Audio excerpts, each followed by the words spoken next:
Greetings, everyone. Welcome to the Trending Tuesdays podcast. We are talking reality, politics, culture, news, and a boost of comedy. I'm not the comedian, but, I try to make people, I just made people laugh, so I guess I am.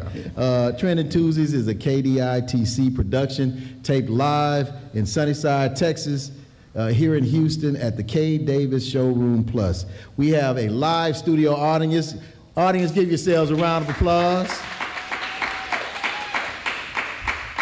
For more information, I need everyone to visit trendingtuesdays.com. Before we get into our guests, I just want to take a moment to ask everyone to keep the family of Karen Miles in your prayers. Karen Miles is the young African-American, the 61-year-old African-American female who's been missing for going on 3 weeks tomorrow.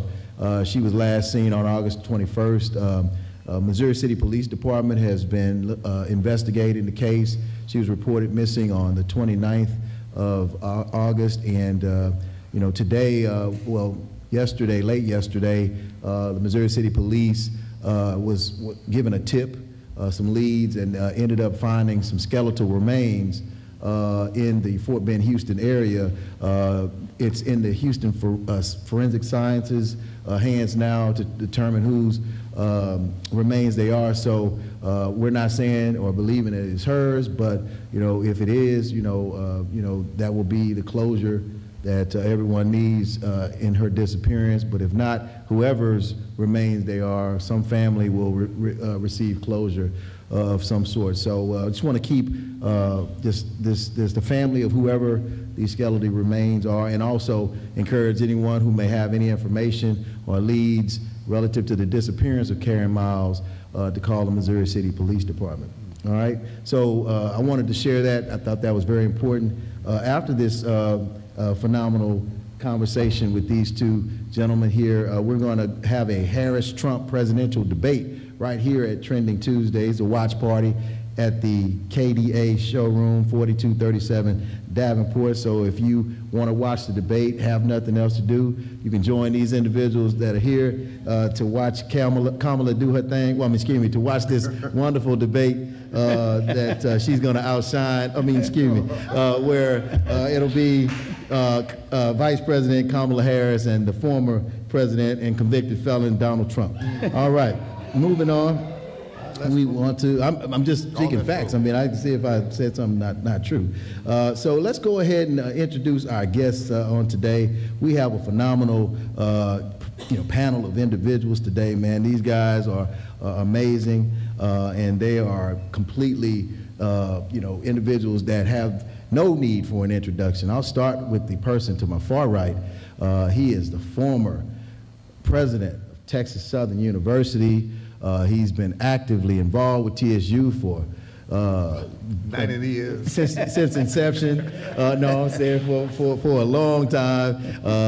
Very involved with the Thurgood Marshall School of Law, and still is a professor at the Texas Southern University. I'm talking about none other than the Dr. James Douglas. Give it up for Dr. Douglas, y'all. Distinguished professor of law. And now we have none other than the bishop. The good Bishop, James Dixon. He is the pastor of Community of Faith Church. He's the president of the NAACP Houston branch. He's also the chairman of the Houston Sports Authority. And he also is, what else can I just add? Should I just add anything? Just ... He is that. He's done so many things. He's been very active in the community, and he's here joining us today. Let's give it up for Bishop James Dixon, everyone. All right, I just want to start off, I talked about the presidential debate being tonight. We've seen a lot of changes in our country over within the last decade, or slightly a little over. We had the Tea Party movement that has come and gone to a degree, but this is a new form of, engagement when it comes to politics. We got folks storming the Capitol because of the election results not going in their favor, January 6th, insurrection. And so, we see people prepared to bring that level of vitriol, or committed to vote for that level of vitriol to return to our country. We see many of our institutions attacked, DEI being made like a dirty word, and also you see some of our schools being eviscerated across the country. We see a lot of the gains that many of us as African Americans have made over since the Civil Rights Movement being attacked through the Supreme Court and others, federal courts. I'll start with you, Dr. Douglas. What are your thoughts on what you've seen right now at this current state of the country? Well, I think one of the things that's happened in the last few years is that people have lost respect for the word democracy and justice. You know, I think for a long period of time in this country, the words rolled off of everyone's mouth, and I'm talking about the farmers of the country. Mm-hmm. And at least they were willing to say the words that meant democracy and justice. Mm-hmm. They may not have believed them, but at least they were willing to say them. When you mention the Civil Rights Movement, I think the Civil Rights Movement caused this country to take a real hard look at itself and say we need to do more than just say these words. We need to make them a reality. And so this country started trying to make them a reality. I think we've gotten to a point now where a certain segment of the population have said, to hell with those words. They don't mean anything to me. I don't care about democracy. I don't care about justice.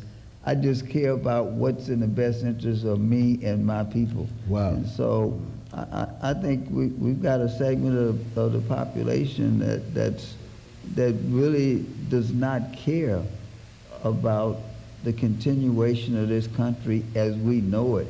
I think January 6th was an attempt to overthrow the government. Yeah. It failed. Who's to say if there's a change when in the White House that it won't happen? You know, I reminded people that back around January the 6th is people don't realize that Germany was a democracy before Hitler. Yes, became the dictator. Yes, sir. So that could happen. I mean, you know, if you talk to a German before Hitler, they would have said, nah, this is a democracy, that can't happen. I mean, how could a dictator come in and change what we really believe? But my hope is that because, you know, we've been around as a country since 1876, so hopefully it's been long enough so freedom and democracy and justice has become enough of a fabric of this country that we will not let it happen. Bishop Dixon.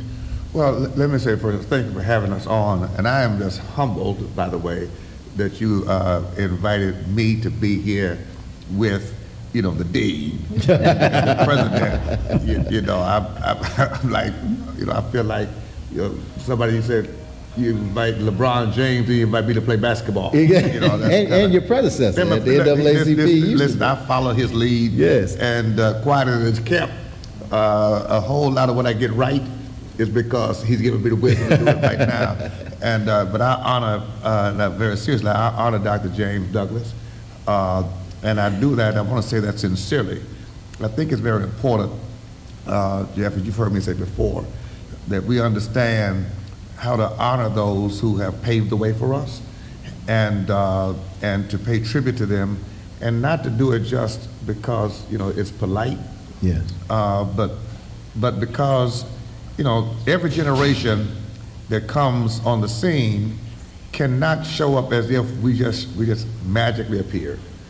You know, we would not have the opportunities we have now were not for the minds and people like Dr. Douglas.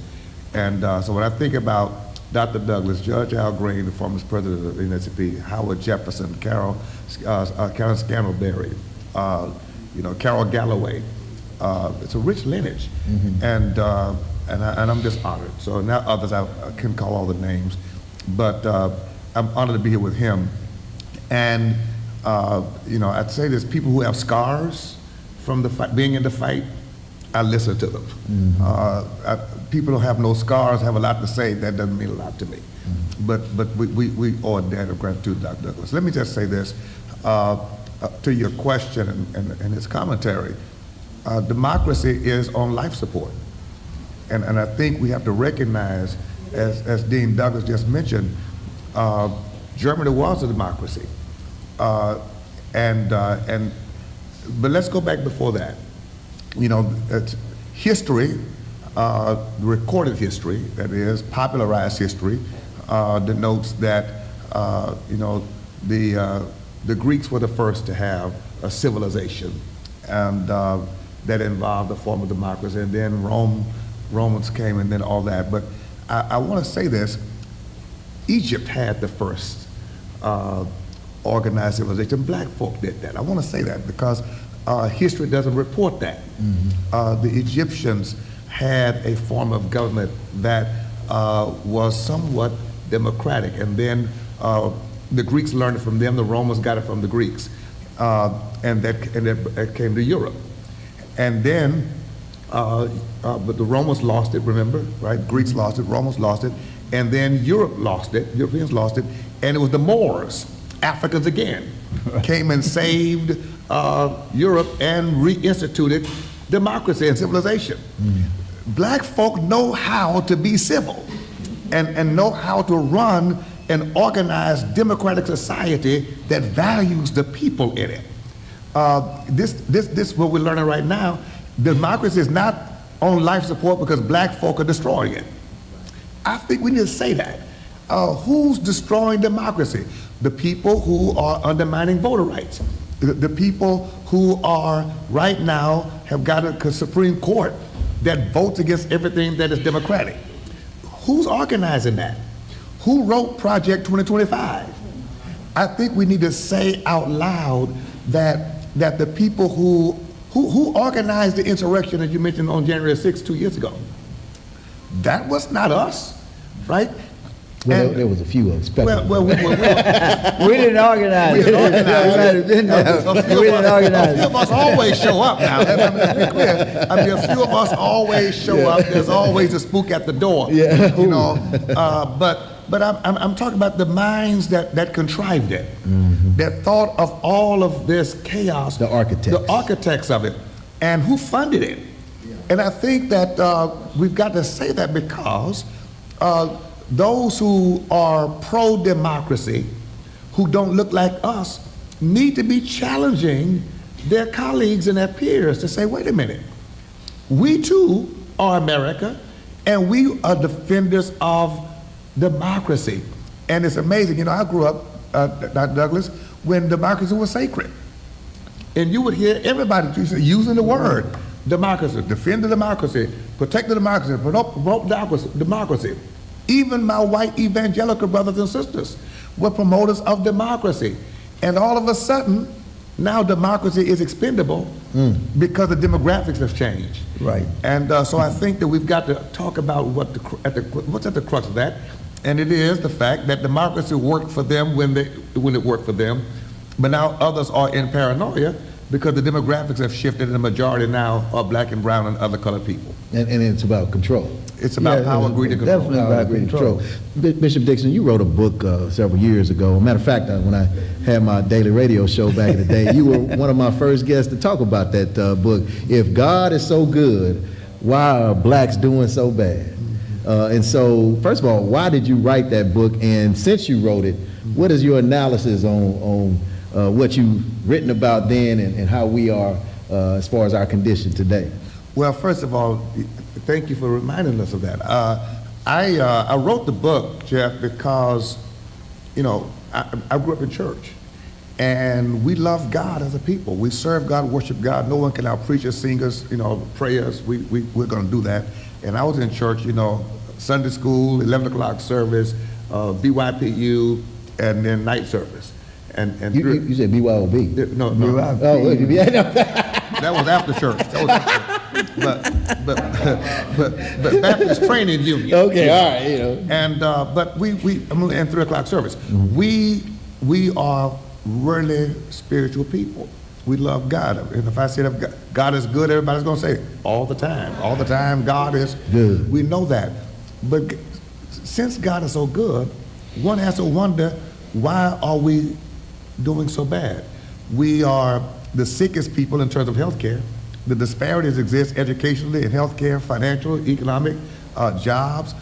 And, the Fair Housing Act of 1968, we still only own 45% of us own homes, maybe 50%. The needle has not moved. And somehow our faith in God is not connecting with our practical reality. And I think it's because, unfortunately, many churches are led by ministers who have swallowed a Europeanized version of theology.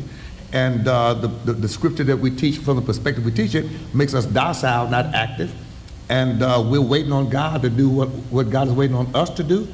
But because we learned theology in seminaries from textbooks that other people wrote, and so we don't interpret the scripture to be a book of empowerment. It's a book of complacency based on how we interpret it, or misinterpret it, I should say. And so all those factors still exist. Mass incarceration, and the hardest people to get actively involved in the movement forward are people in church. When in the 50s and 60s, it was Dr. King, the pastor. It was Ralph Abernathy, the pastor. It was, and I could go on and on. These were pastors who led a faith-based movement that was anchored in the church. The meetings were at the church. Everybody came to the church to get the marching orders for the movement.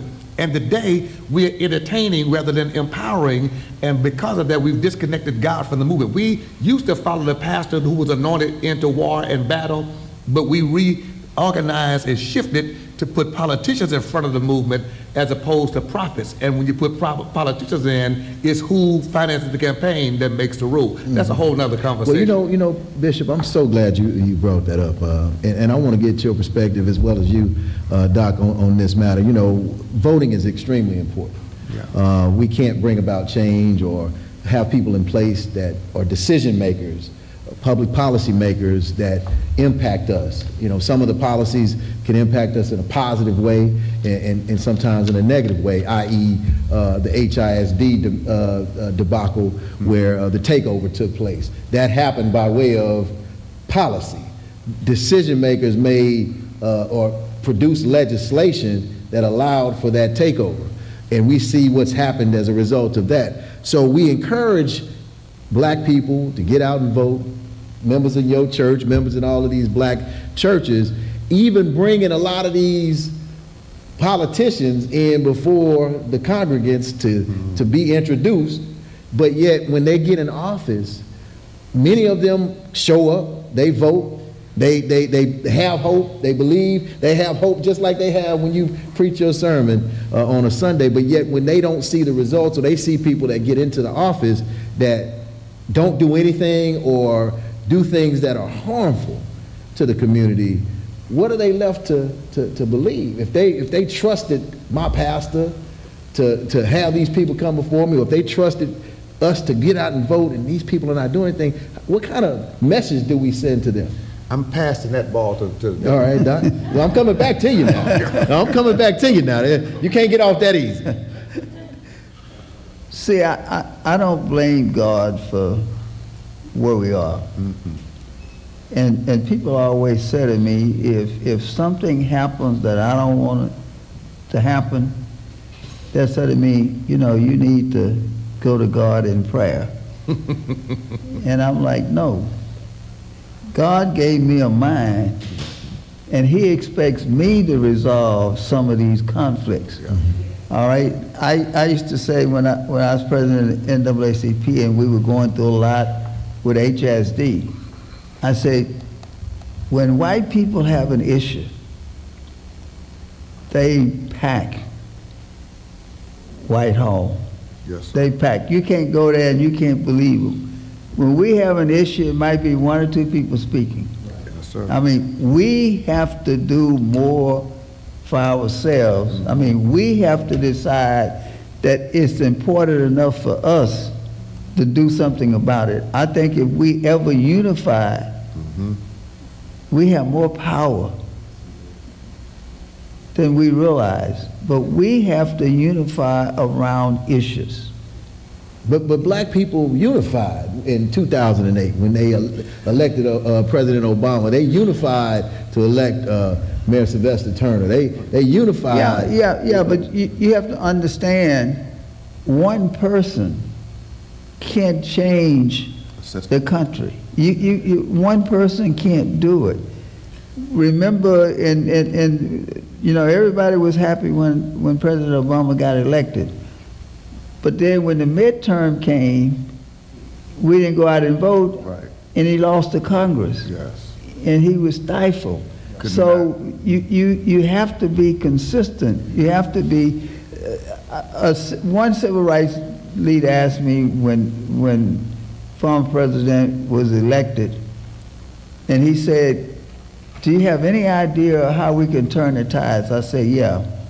I said, "It's a 30-year plan." "Well, I don't have 30 years. I'm like, "All right." So, Bishop, what you say on this, Bishop? I knew you punted it earlier. You punted it earlier. To the thing, because he's absolutely correct.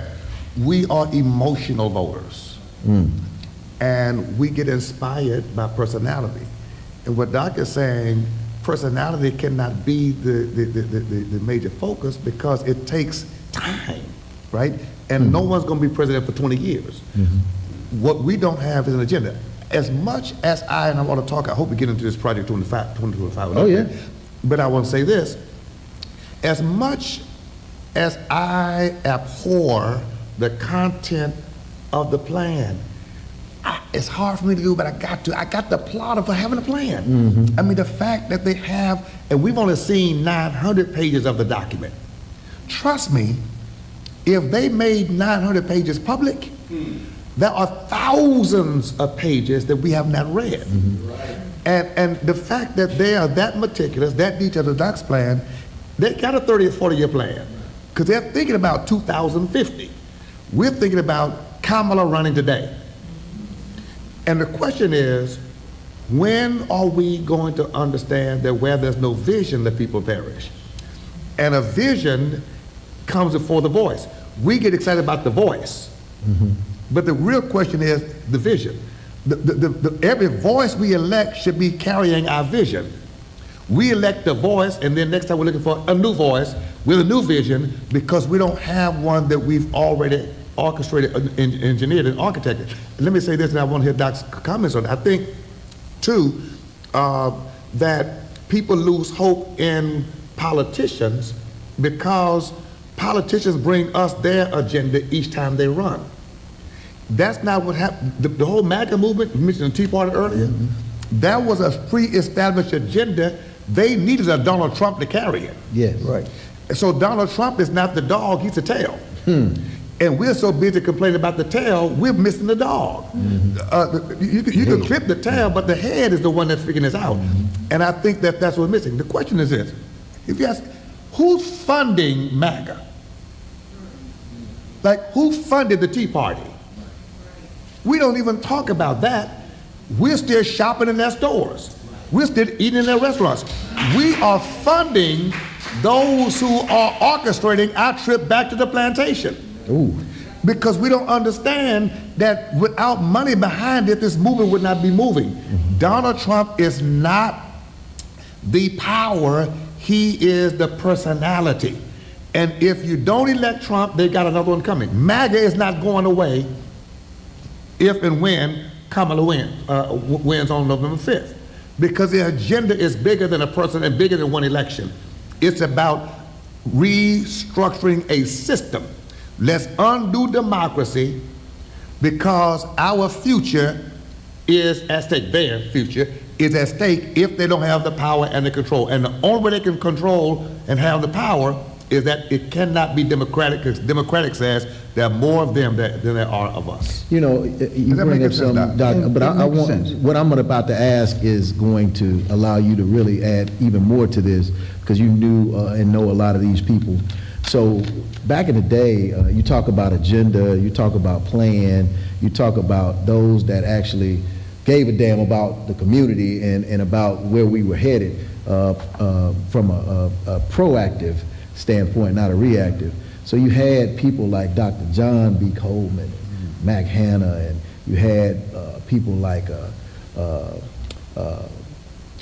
Mickey Leland and all these individuals that were those that coalesced amongst each other. Zolly Scales. Zolly Scales, and put together plans of action that people bought into and ran with. So the question that I have is where are those leaders today? Because if you talk about we need a plan or we don't have a plan, the question is why and who?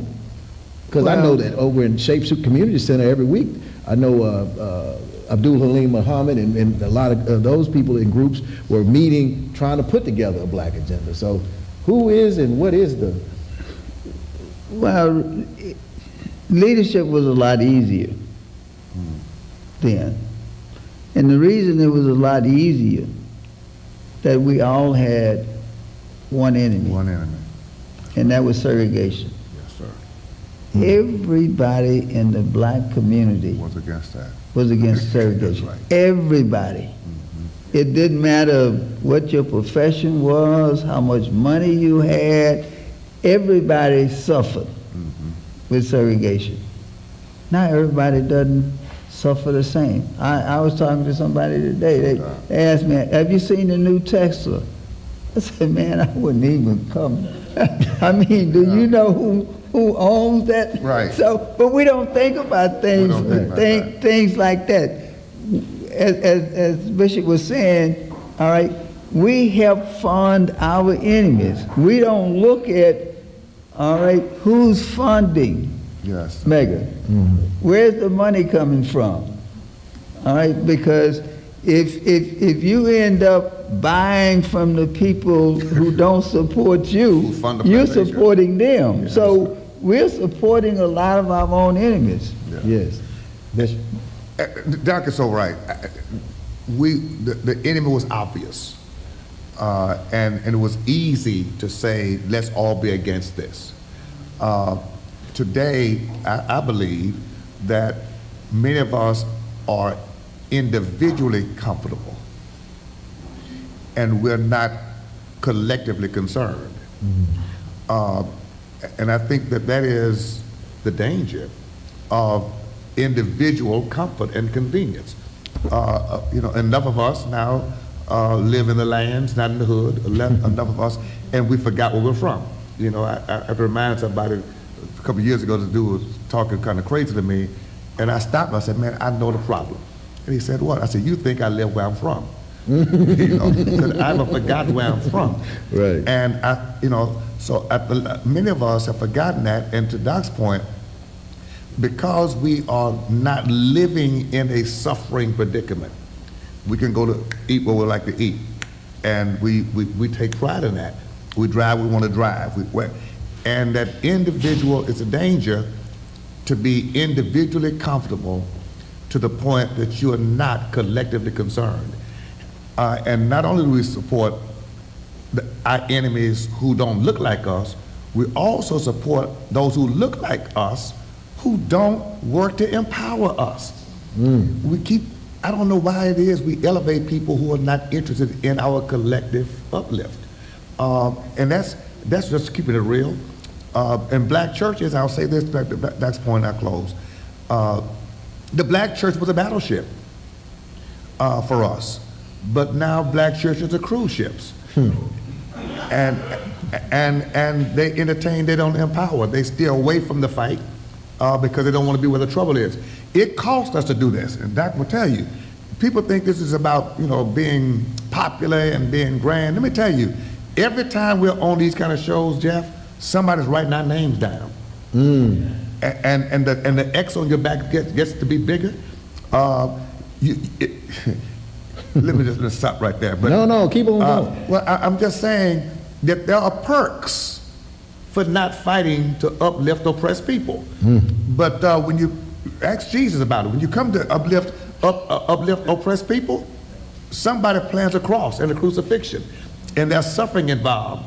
And Jesus was a radical Palestinian Jew who came with a message of liberation that uplifted the poor, and he absolutely embarrassed the Roman government. And so there was a contrived conspiracy between this established religious status quo and the government to crucify that Palestinian Jew with a radical revolutionary message. He wasn't no pacifying, blonde hair, blue-eyed, curly locks. Jesus was, he was a Negro at work. But he was willing to go to the cross for that. Yes. And there are just not enough leaders who are willing to go to the cross for the sake of saving our people. Yeah, because they get offered a nice fancy title, or a job, or a contract. Anyway, Doc, before we go to break. Yeah, I was going to say one of the other problems, and this gets back to the lands. We had communities. Yes, sir. We don't have communities now. I remember a few years ago, one of my nephews asked me, when you were growing up, how did you know people all over Houston? I said, because there were only 5 black communities. In Houston. We lived around Cashville, Wheatley, Yates, Worthing, and Washington. That was it. That's where we lived. Yeah. And collectively, it was easy. Yes, sir. Now you have And it was everybody, the doctors, the teachers, the same community. I never forget. Brown helped us, but it also destroyed us. Yes, I agree. All right? 1954. It helped us, but it also destroyed us because it divided us. So it was a tool and a weapon. Can I say it simply? Yeah. We don't love each other enough. My. Listen. We don't love each other enough to be with each other. We take pride in saying, I don't live with them. They not like us. They're not like us, and I don't shop with them. I tell you a funny story. When I first started teaching, I was teaching in Cleveland, Ohio, and I was the first black on the faculty. So they wined and dined me, but one of the things they did was they hired a realtor to help me find housing. So after about 3 days riding around with this realtor, I said, let me ask you something. He said, what? I said, where do the black people live? Yeah. He said, you don't want to live there. They live over in East Cleveland. I said, no, take me. Let me decide where I want to live. Right. But that was the beginning of dividing us. Yeah. When I look at the Rockets, the Texans, the Astros, I meet professional athletes who've been in Houston for 5 or 6 years, and they come to the McGregor area and they say, man, I didn't know they had an area like this, because the team steered them away from the black community. To Memorial. Right. All of this. Into the land. And they don't have the founding to say, take me to the black people. Yes. We don't build up our own. I mean, and I'm about to do something that's going to be really, explosive. Okay, and let's go. I'm gonna need some prayer. Doc mentioned our black neighborhood. Now, they ain't gonna put me on the list for this, huh? Yeah. Okay. You already on the You're on the list. list, Doc. I'm already on the list. Go ahead, Bishop. So he talked about black community, and that was consolidation, and that was connectivity because of proximity, right? And so you had, as he said, all the black schools. We lived around that, black churches, black businesses, and black elected officials lived amongst their own, right? And then you have like black funeral homes. And so we had an economic base to support our churches, to support our schools, to support our communities. And we've lost so much of that. I'm about to do a piece that's going to be really cold-blooded now. how many black funeral homes we've lost in the last 20 years in Houston. It's happening around the nation. People don't know that there are now there are funeral homes with black faces that are owned by white corporations. Right. And they're still, so listen, all the way to the grave, we're empowering the plantation owner. And I hate to say it that bluntly, let me just say we're empowering people that don't look like us. Okay, that some people can digest that better. But I'm saying, but if you I trace, thought the first one was a little bit more palatable. well, I can accept that. Yeah, I mean, but when you think about who's funding MAGA, and I want to keep that in front of us, because MAGA is not thriving just on an ideology. Yes. It's thriving because there is finance for that ideology. It takes money to move a message. Yes, it does. And we have to understand that. And so when you think about it now, there's only one black-owned cemetery in Houston. Yeah, in Pearland. In Pearland on Color, Houston, Houston Memorial Memorial. Gardens. So any given day, not to mention a Saturday, you go to all these other cemeteries. It's empowering somebody else's community. Right. And we don't understand that, and to that point, some of us don't even care. We gladly say, I'm supporting that. Yeah. Well, when you do that, say at the same time, I'm empowering others and disempowering our own. Yes. Well, Bishop, I definitely want to bring that back and hold those thoughts. Don't forget now. Don't forget. We're already on the list, so we're going to have to come back, and we're going to go to Danette Davis, who is responsible for Trending Tuesdays. We're going to hear a message from her as we take this quick break. We're coming back? Yeah, we're coming back. Okay, we're coming back. We're coming back? We are coming back. All right, I got it. We're back with the break. We're in the break, and I want to introduce myself for those who don't know who I am. I'm Danette Davis, and our foundation, K. Davis in the Community. I was listening to the very last part of it, and we talked about not wanting to be in the community. Well, you know where you are now, right? You got a church across the street, We're in Sunnyside. school across the street. We are in the community. It's what we do. Linda's going to come up. I wanted to tell you a little bit about what we do before we introduce to you our artist. If you look around while we're talking, you'll notice beautiful art. And this young lady went to Texas Southern University, right, Dr. Douglas? Yeah. We'll introduce her in a minute. Belinda. I want to thank everyone for coming out, but I also want to reiterate that Danette K. Davis is in the community. KDITC is a 501c3 nonprofit corporation, and this is just Trending Tuesdays is just one of the many things that KDITC does. KDITC provides scholarships to Texas Southern University. We do random acts of kindness, and I say we because I'm a volunteer, and I have a purpose more than earning money to make a living. That my purpose is to support our community, support the efforts, and to let me just say too, I am so glad to hear the messages that you guys are bringing. It is critical that not only the generation, I'm in my 60s, closer to 70, but it is critical that we talk to our generation, but it's more critical that we talk to the younger generation, buying Teslas, shopping, supporting who supports Maga, because like you're saying, Trump is just a personality. So we want to continue to get the message out. We want each and every person here to make sure you go to kditc.org, make a contribution. Danette Davis, and I know she probably don't want me to tell you how much, but she spent over $200,000 to put a statue of George Floyd in Tom Bass Park. That's her commitment to the arts, but she can't do it by herself. She can, and we want this trending podcast. We want the Trending Tuesdays podcast to grow globally, so we can get the messages out. Again, kditc.org. Thank you. Thank you, Linda. Linda's also my realtor. So I want y'all to understand. So when Douglas would start talking about, Womack Development, right? When you start talking about realty and driving you around, she was over there shaking her head like this. Come on up. I want to introduce to you this artist, and I'm going to let you say a few words about yourself real quick. Hello, my name is Raquel West, also known as Roxy Was Here. I am the artist and founder of Roxy Was Here Art. My brand mission is to raise awareness between the link between art and mental wellness.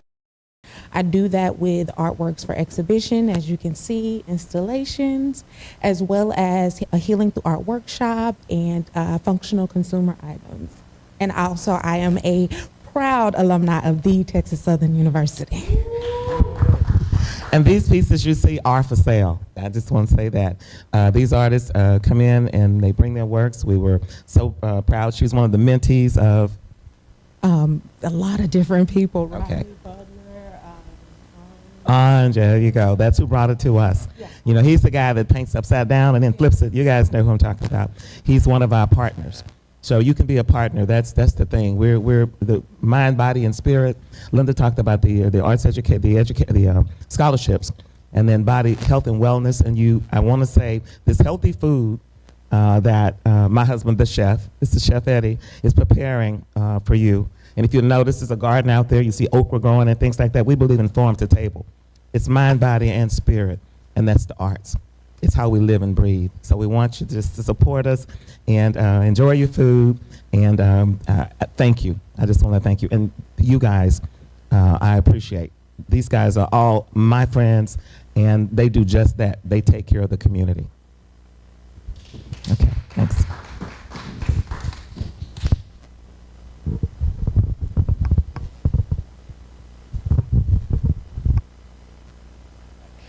I think.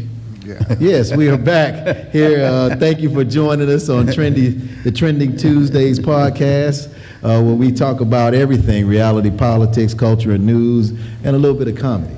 But at any rate, I'm coming to you, Doc. Doc can't wait. I want to thank Danette Davis and this being a KDITC production, tape live here in Sunnyside, Houston, Texas, at the K Davis Showroom Plus. For more information, please visit trendingtuesdays.com. All right, we're back with our guests. We have none other than the phenomenal longtime educator and president of Texas Southern University, former president of the Houston chapter of the NAACP, none other than Dr. James Douglas, and we have Bishop James Dixon, who is, of course, the current president of the Houston branch of the NAACP, as well as the chair of the Houston Sports Authority and the pastor of Community of Faith Church, amongst other things. All right, y'all. I know Doc, you were ready to share your thoughts on what we were talking about before the break. Yeah, because I think one of the things we failed to do is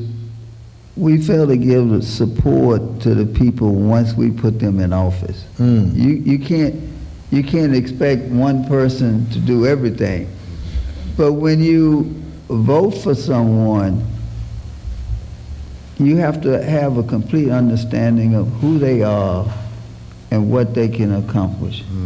And I use President Obama as an example, because a lot of my African-American friends said they were disappointed with President Obama.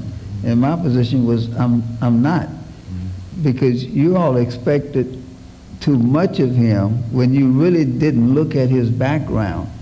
President Obama was raised in a white society, and he even had, well into his early 20s, he had problems trying to figure out who he was and what he was. So I never thought President Obama would think black like me. But the thing about that, you say that these individuals had these high expectations. They did. But the question is, what were their expectations? So people, it's just like me. I'm an elected official, and this guy told me at the polls one day, he said, "Man, you ain't done nothing for the community." And I said, "Really?" I said, "Nothing?" He said, "You ain't done nothing for the community." And I said, "Well, let me ask you this. Name one thing that you expected of me that I haven't done." Yeah. And he couldn't. Yeah. He couldn't name one thing. So my thing was, if you can't deliver and share with me what the litmus test is as to how I'm being judged, how can you say I was ineffective when you didn't express what if you told me to move the couch from the kitchen, from the bedroom to the living room, and I didn't move it, that's the test. That is how you judge. But if I moved it halfway, if I moved it a quarter, if I moved it all the way, that is how you judge me from what it is expected. But if you don't communicate your expectations, then, I don't think that's fair. No, I'll give you an example. I know when one of the things that President Obama did was he passed some policy that he thought would benefit HBCUs, when in fact they hurt HBCUs, because he didn't know anything about HBCU. Yeah. Gotcha. So that's what I'm saying. So this is more of an and he education. didn't surround himself With people who knew. with people who did. Gotcha. One of the good things, well, I won't say, maybe when Kamala wins, you see, we spent the last 30 to 40 years in the Ivy League world, Yeah. all right, with people who didn't understand the fifth wards, the third wards, the people who look like me and you, and the people who grew up like me and you, all right, who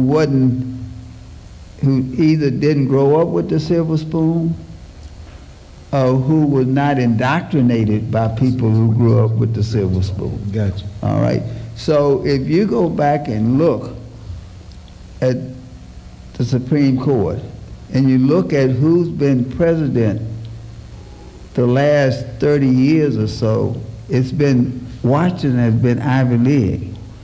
One of the things that's good to me about Vice President Harris is that she's Howard. Yeah. She knows. And she's the AKA. Right. So she knows. Yes, indeed. All right. She grew up black. People now say, oh, she's Asian. Yeah, but she grew up black. At the beginning of President Obama's second term, there was a convening of all of these national organizations, the National Action Network, the National NAACP, the National Urban League, the National Newspaper Publishers. There were a lot of black groups that, Rainbow Push, that came together to get in a room and flesh out an agenda that they were going to present to the president. And they met to do this in one day. in one day. And so this was at the very start. I don't know if you remember that. I remember well. And I'm sitting here like, what are you going to accomplish, and what kind of agenda can you develop in one day? Not even a full day. Here is, I'm going back to where there's no vision, the people perish, right? And then, of course, the book of Rebecca says, write the vision down, and make it plain on the tablet so the herald can run who reads it. There's something about that Bible. It just always gives us some good instructions that we'll take it, to come up with a vision in one day is a preposterous idea. It doesn't work.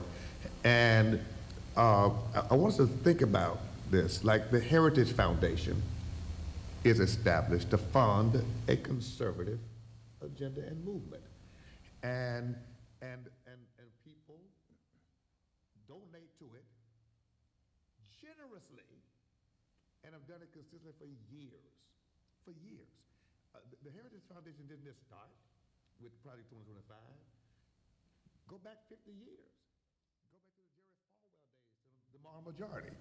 And you'll see that Project 2025 has its roots in a 50-year plan. Right.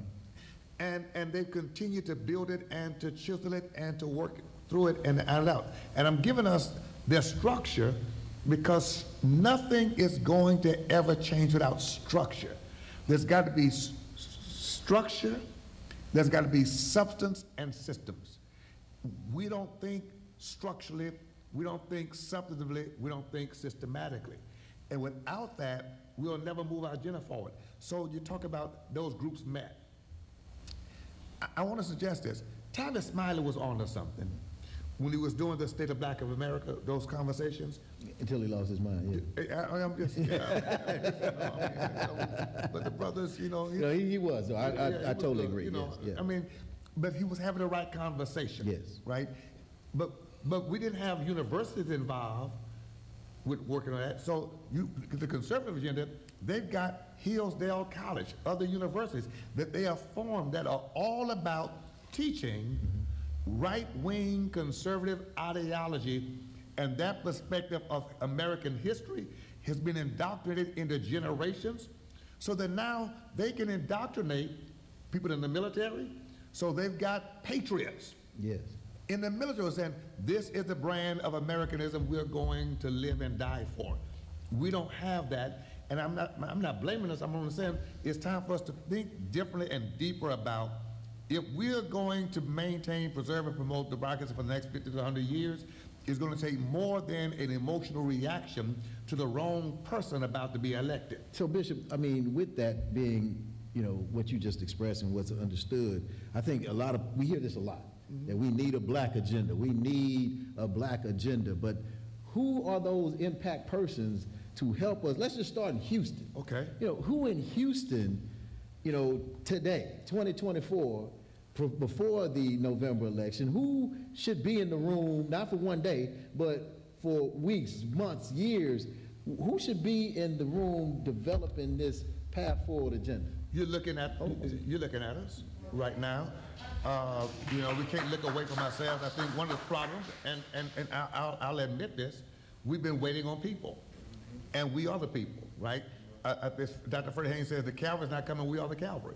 But we've got to restructure our organizations so that we understand, okay, it's got to be an individual, but a set of individuals with a structure and an entity that we decide we're going to support. How many black folk are not members of the NAACP today? We want change, but we got to fund the change. Doc talked about we abandon the people we elect. We don't finance campaigns. Look, we buy clothes, we buy cosmetics, we buy cars, Tesla. We buy cute, we buy all that, but we don't finance the campaigns of our own people. And at the end of the day, you can't expect people to abide by an agenda that they didn't finance. And see, going back when you mentioned the Heritage Fund, they are well financed. Well financed. They are well financed.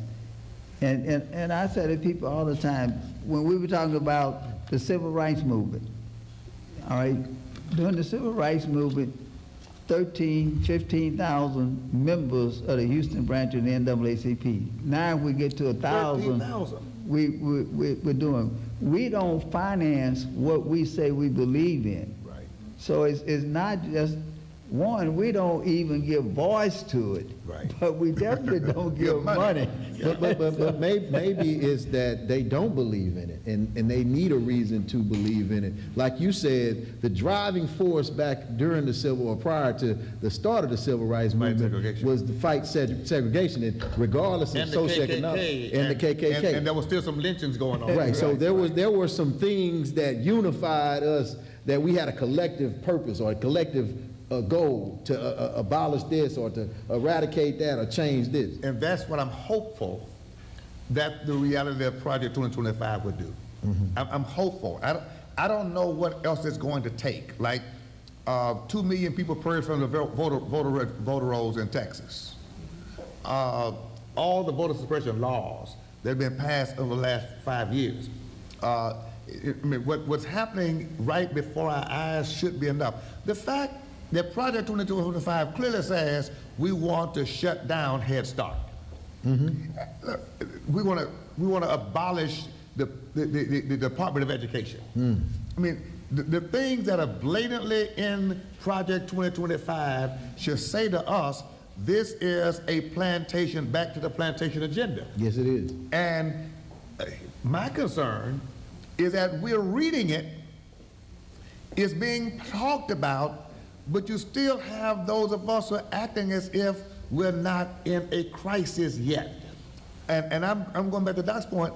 I'm hopeful that we don't have to end up on the plantation before we wake up to realize, oh, they were serious.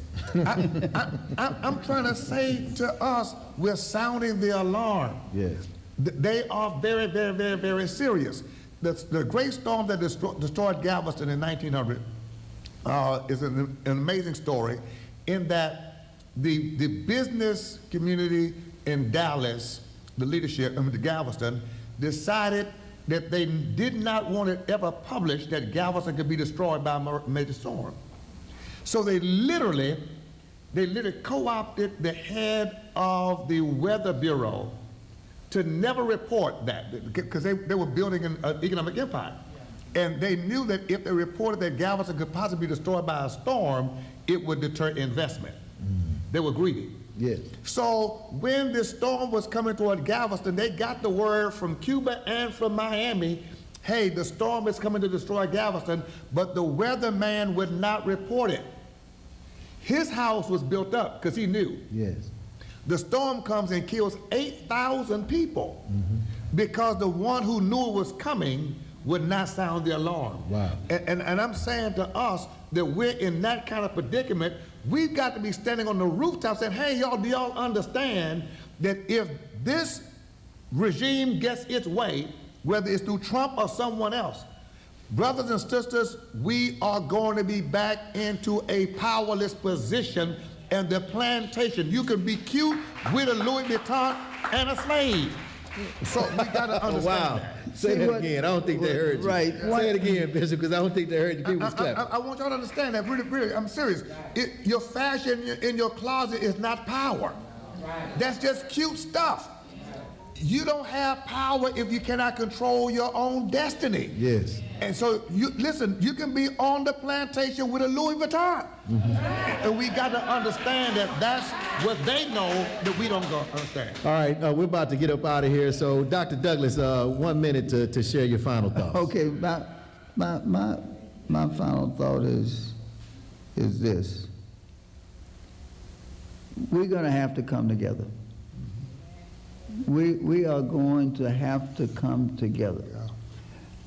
Because, you know, people don't understand when they say, you know, by 2050, the United States is going to be majority minority. All right? That sent a signal to us, because we say we can vote and take control. That also sent a signal to them and said they can vote and take control. So what did they do?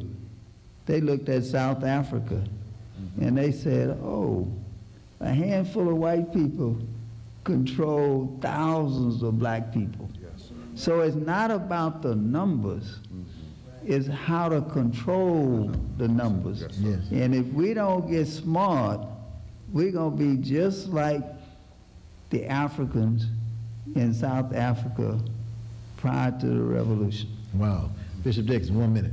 1 quick minute, and thank you again. Dr. Evie Hill left something with us decades ago that continues to disturb my spirit. He said, as he was nearing crossing the Jordan to go home to be with the Lord, Dr. Evie Hill said, when we were colored, when we were Negroes, we understood some things.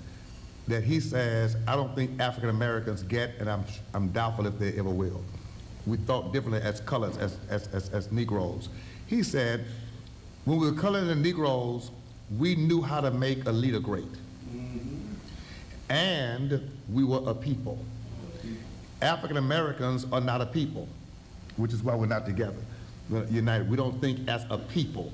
We think as an individual. And we'll never have power individually without having power collectively. We got to empower the collective. And then he said, those folk, black folk, Negroes, colored folk knew how to make a leader great. We know how to tear a leader down.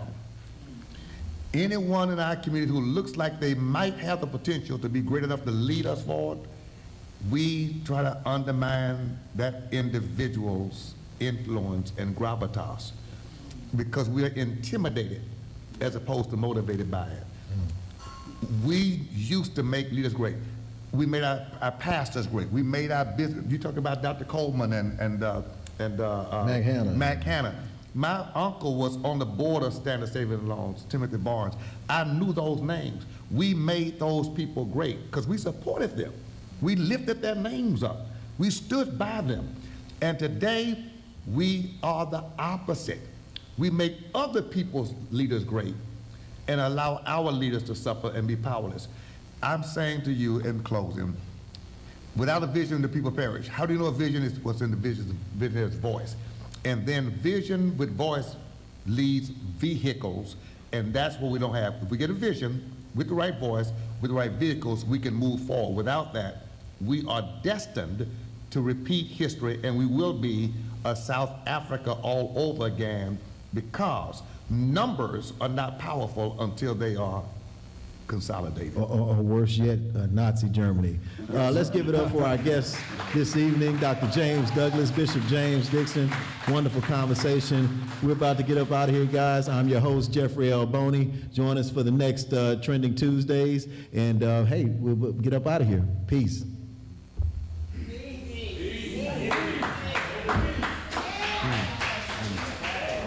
All right, debate is on.